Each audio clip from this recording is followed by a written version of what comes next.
Merci Maryse pour ces précisions en direct de l'Élysée. Alors comment fonctionne cette procédure du recours en grâce, prérogative du président de la République? Question-réponse avec Dominique Verdéan. Omar Haddad est un des rares criminels à avoir bénéficié d'une grâce présidentielle. Condamné à 18 ans sur intervention du roi du Maroc, il voit sa peine réduite de plus de 4 ans par Jacques Chirac en 1996. Autre fait divers, autre époque, Christian Ranucci, qui longtemps a clamé son innocence pour le meurtre d'une petite fille, a essuyé un refus du président Giscard d'Estaing. Il sera exécuté en 1976.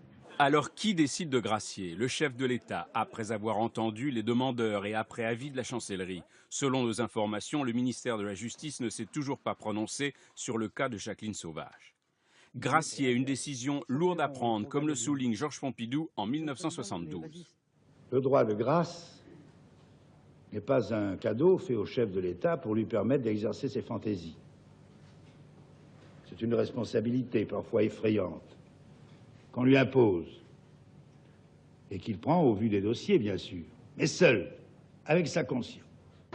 En 2007, Nicolas Sarkozy renonce aux grâces collectives du 14 juillet qui permettaient la libération anticipée de nombreux prisonniers. Pour gracier, le président a plusieurs possibilités. La grâce peut être totale ou partielle. Ainsi, en 2013, François Hollande a réduit la peine de Philippe Elchenaoui, condamné pour le braquage d'une banque. Il a été libéré après 38 ans de prison. Quel effet a une grâce?